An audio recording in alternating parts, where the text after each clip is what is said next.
وعلیکم ورحمۃ اللہ وبرکاتہ۔ بسم اللہ الرحمن الرحیم۔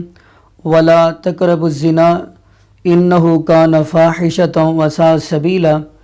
ناظرین، آپ کے یہ علم میں بات ہوگی جو لاہور موٹر وے پہ سانحہ پیش آیا، ان مجرمان کو گرفتار کر لیا گیا ہے، اور جو بات میں سمجھانا چاہتا ہوں وہ بات یہ ہے کہ زنا کی سزا نبی پاک کی شریعت نے ہمیں کیا بتلائی ہے، قرآن نے کیا بتلایا، نبی پاک کے فرمان نے کیا بتلایا۔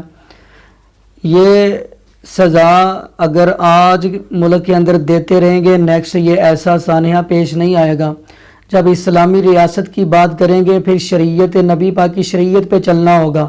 جب آپ نبی پاک کی شریعت پہ چلیں گے تو پھر کہیں بھی یہ ایسے آپ کو سانحہ ایسے واقعات نہیں ملیں گے۔ چلیے ہم نبی پاک صلی اللہ علیہ وسلم کا فرمان پڑھ لیتے ہیں کہ یہ حدیث ہے صحیح المسلم کی، اور آپ کو یہ کتاب الحدود کے اندر حدیث مل جائے گی۔ حضرت عبداللہ بن عباس رضی اللہ فرماتے ہیں کہ ہم نے سنا، وہ فرما رہے تھے، کون فرما رہے تھے؟ حضرت عمر بن خطاب رضی اللہ تعالیٰ نے فرمایا جب وہ نبی پاک صلی اللہ علیہ وسلم کے ممبر پر تشریف فرما تھے۔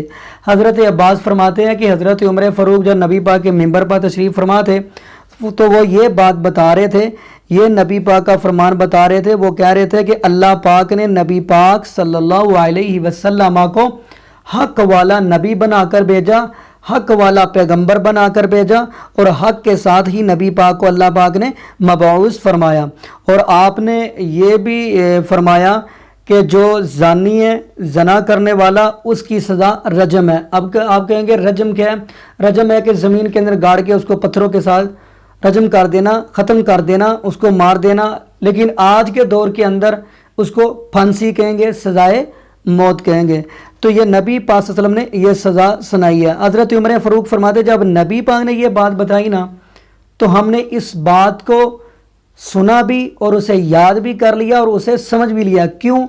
کہتے ہیں کہ نیکسٹ اگر ہم فیصلے کریں گے تو پھر نبی پاک کے طریقے کے مطابق، نبی پاک کی شریعت کے مطابق ہی ہم نے فیصلے کرنے ہیں۔ تو پھر حضرت عمر فاروق رضی اللہ کو تعالیٰ کے دورہ خلافت کے اندر بھی اور حضرت ابو بکر صدیق رضی اللہ کے دورہ خلافت کے اندر بھی زنا کی سزا رجم ہی رہی ہے، یعنی کہ زمین کے اندر گاڑ کے ان کو رجم کرنا رہا ہے، اور آج کے دور میں اس کو پھانسی کہیں گے۔ حضرت ابو بکر صدیق کے دورہ خلافت میں بھی، حضرت عمر فاروق رضی اللہ کو تعالیٰ کے دورہ خلافت میں بھی۔ حضرت عمر فاروق فرماتے ہیں یہ ہم نے بات کو کیوں یاد کیا، کیوں اچھے طریقے سے سمجھ لیا؟ یہ اس لیے سمجھ لیا تاکہ نیکسٹ جو آنے والے ہیں نا، نیکسٹ جو آنے والا طبقہ ہے وہ اس بات کو یاد رکھ لیں، وہ بھی یہ نہ کہہ دیں کہ یہ کہیں بھی نہیں ملتا۔ جیسا کہ آج کے دور کے اندر بھی کچھ لوگوں نے کہا نہیں جی پھانسی نہیں دینی چاہیے، ان کو سزائے موت نہیں ہونی چاہیے۔ ایسا نہیں، حالانکہ نبی پاک کی شریعت نے کیا بتایا ہے کہ جو زانی ہے اس کی سزا رجم ہے۔ تو یہ حضرت عمر فاروق رضی فرماتے ہیں کہ ہم نے اس لیے یہ یاد کر لیا، سمجھ لیا کہ نیکسٹ آنے والا طبقہ یہ نہ کہے کہ ہمیں یہ نہیں ملتا۔ جبکہ نبی پاک صلی اللہ حضرت عمر فاروق رضی اللہ عنہ فرماتے ہیں کہ ہم نے یہ اس لیے بات کہی کہ آنے والا طبقہ اس چیز سے چھوڑ نہ دے، یہ اللہ کا فرض ہے، اللہ کو اگر فرض چھوڑیں گے تو وہ گمراہ ہو جائیں گے۔ تو جب کہ پتہ چلا کہ شریعت نے زانی کی سزا رجم رکھی ہے، یعنی پھانسی رکھی ہے۔ جزاکم اللہ خیرہ، احسن الجزاء۔ السلام علیکم ورحمۃ اللہ وبرکاتہ۔